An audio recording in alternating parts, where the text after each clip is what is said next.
So, you think you need steak to build muscle after 60? Let me tell you something that might change your mind completely. I've been working with seniors for over 20 years now, and for most of that time, I believed the same thing everyone else did. You want muscle? You eat meat. Lots of it.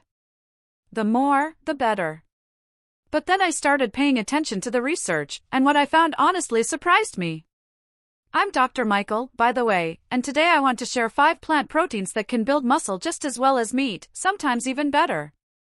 I know that sounds crazy, but stick with me here. There was a big study that came out of the American Journal of Clinical Nutrition recently. They followed about 3,000 people for 5 years, and what they found was pretty remarkable. The seniors eating plant proteins built just as much muscle as the meat eaters. Some of them actually did better, and their overall health markers were stronger across the board. Now, if you caught my last video about teff, quinoa, and those ancient grains, this one builds right on top of that. Those grains give you a solid protein foundation, add these plant proteins on top, and you've got yourself a complete system. Drop your age in the comments real quick, I always like knowing who I'm talking to. Alright, before I get into the 5 proteins, let me explain something that took me years to fully understand. Your body doesn't actually care where protein comes from. It really doesn't. What it needs are amino acids. That's it. Protein is just the package they come in. Whether you eat a ribeye or a bowl of lentils, your digestive system breaks it all down into the same building blocks. Then, your body takes those blocks and builds muscle tissue. So, the real question isn't meat versus plants, it's which foods give you amino acids in a form your body can actually use. Here's where it gets interesting for those of us over 60. Our digestive systems aren't what they used to be. That big steak that went down easy at 40? Now it sits in your stomach like a brick. You feel bloated, tired, and heavy. Sound familiar? That's your body working overtime to break down dense animal protein. While it's doing all that work, a lot of the good stuff isn't even getting absorbed properly. Plant proteins hit differently. They are easier on your system, they come with fiber that keeps your gut healthy, and many of them have anti-inflammatory compounds that actually help your muscles recover. But not all plant proteins are created equal. You need complete proteins with all 9 essential amino acids. The 5 I'm about to show you check every single box. Let's start with number 5, hemp seeds.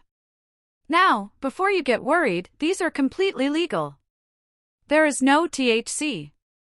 You're not going to feel anything except maybe a little more energized.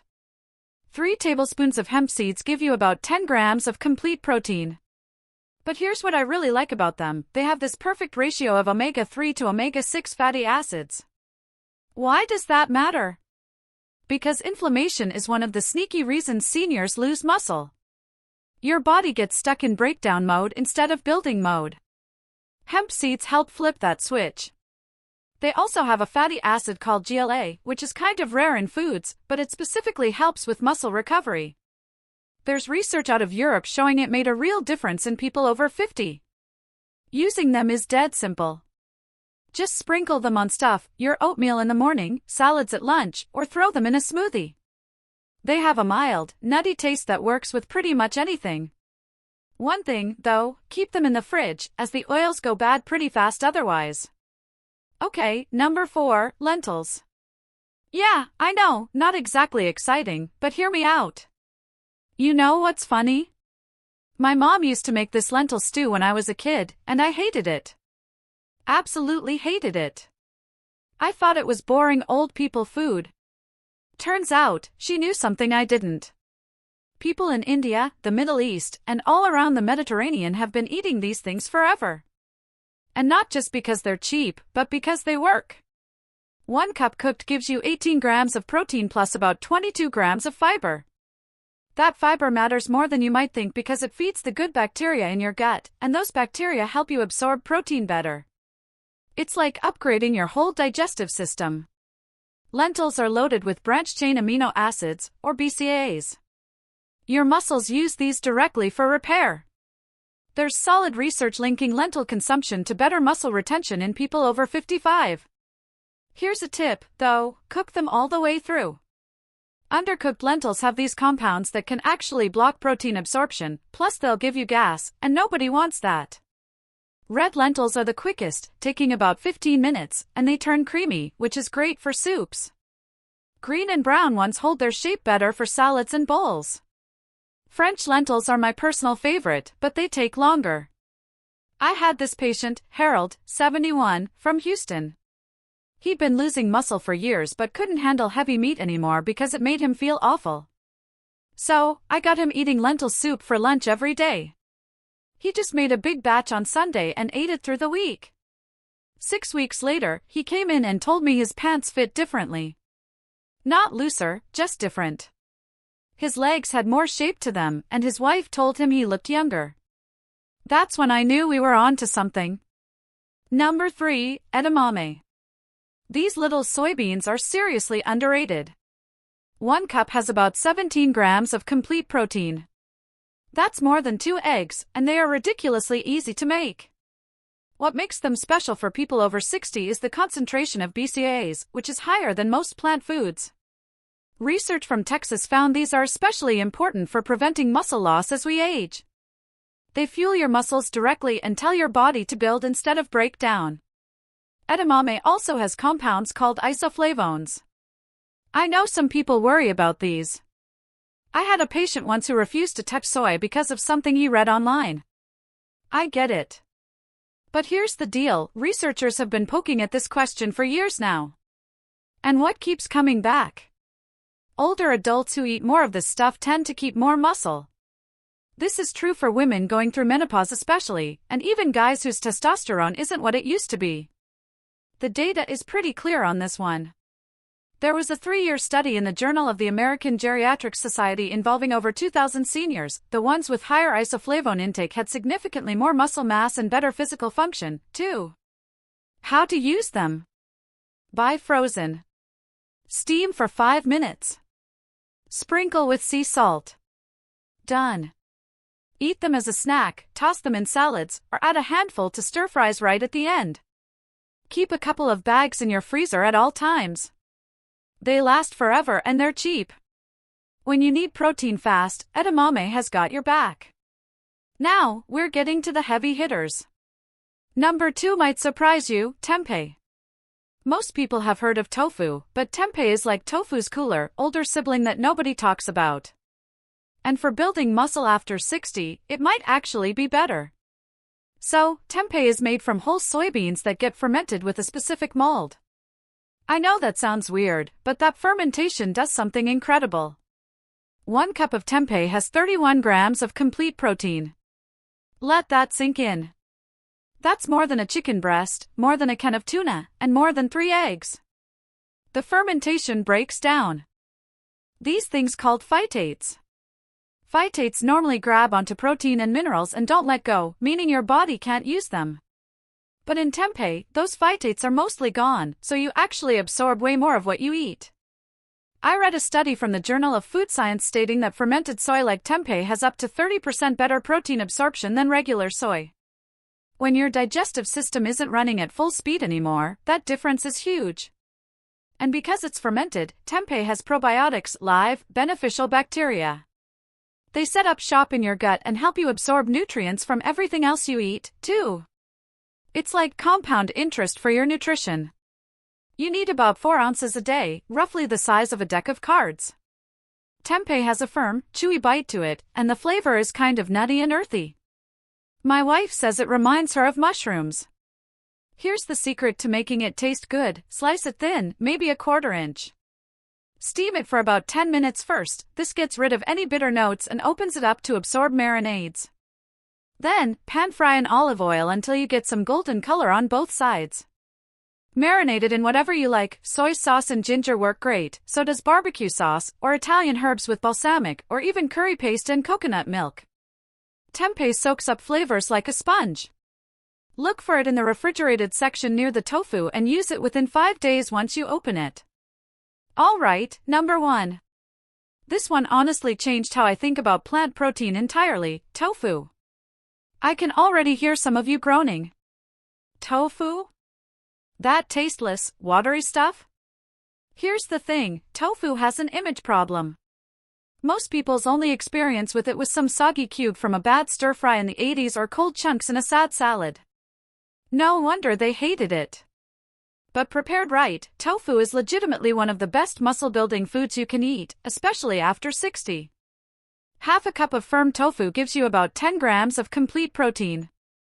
It is good quality protein, too. It's high in leucine, which I talked about in my last video. Leucine is basically the on switch for muscle building. Without enough of it at each meal, nothing happens. There's research showing soy protein triggers the same muscle building response as whey. Whey is what bodybuilders use, and tofu matches it. There was this huge analysis in the British Journal of Sports Medicine where they looked at dozens of studies comparing plant and animal protein for muscle building. The conclusion? No real difference. Seniors who ate enough plant protein, including tofu, built just as much muscle as the meat eaters.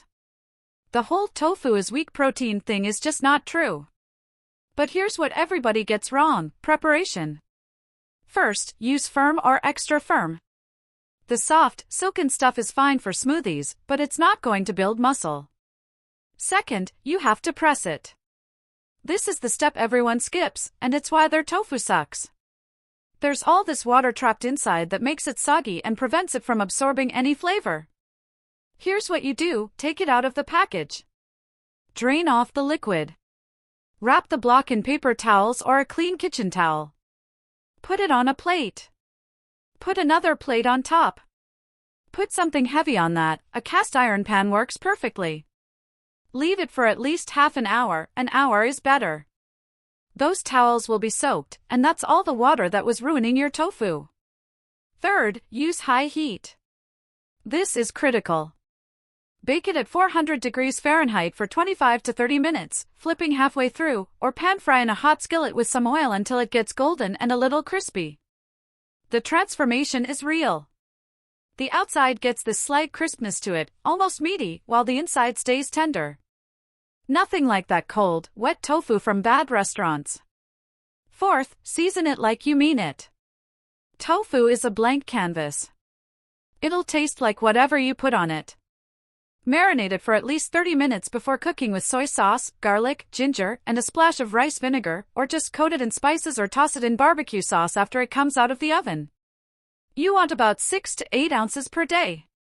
Split it between lunch and dinner. That's 20 to 25 grams of high-quality protein just from tofu. I had this patient, Margaret, 71, from Phoenix. She'd written off tofu decades ago. All she remembered was the bland health food version from way back. I walked her through the pressing and high heat method. She was skeptical but gave it a shot. She pressed it for an hour, cubed it, tossed it with soy sauce and garlic, and baked it at 400 degrees.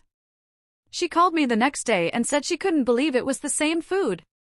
She said, and I quote, "Why didn't anyone teach me this 30 years ago?" 3 months later, her strength was noticeably better.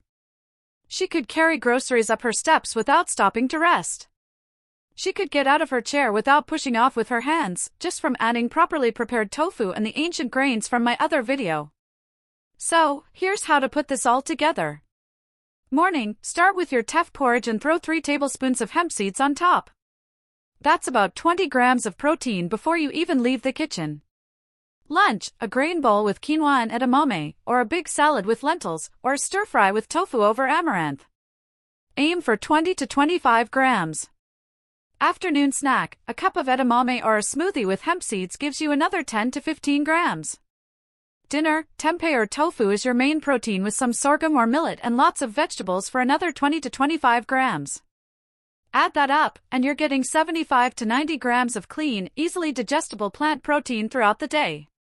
That's enough to build muscle at any age. Next video, I'm putting together a complete 7-day meal plan. Every meal mapped out. No guessing. Just follow along and watch what happens. Subscribe so you don't miss it. If this was helpful, share it with someone who thinks they need meat to build muscle. It might change their whole perspective. Which one are you going to try first? Hemp seeds, lentils, edamame, tempeh, or are you finally going to give tofu a real chance? Tell me in the comments, I read all of them. Your muscles are ready for this. They're just waiting for the right fuel. Now you know what that fuel is. Tomorrow, press that tofu. Season it bold. Cook it hot. You're going to be surprised. Take care of yourself. See you in the next one. Before I go, I want to leave you with one final thought that ties all of this together with my previous video on ancient grains. When you combine the grains like teff, amaranth, and sorghum with legumes like lentils and soy, you are creating a nutritional powerhouse. But there is one rule you cannot ignore when you switch to this diet: hydration. All these plant proteins come packaged with high fiber, which is great for your gut, but fiber works like a sponge. It needs water to move through your system. If you increase your fiber intake without drinking enough water, you might feel constipated or bloated, which defeats the purpose of feeling lighter and more energetic. So, make it a habit: for every bowl of lentils or serving of tempeh, have a tall glass of water. Think of water as the delivery trucks that transport all these amazing amino acids straight to your muscle tissue. Stay hydrated, and your body will thank you.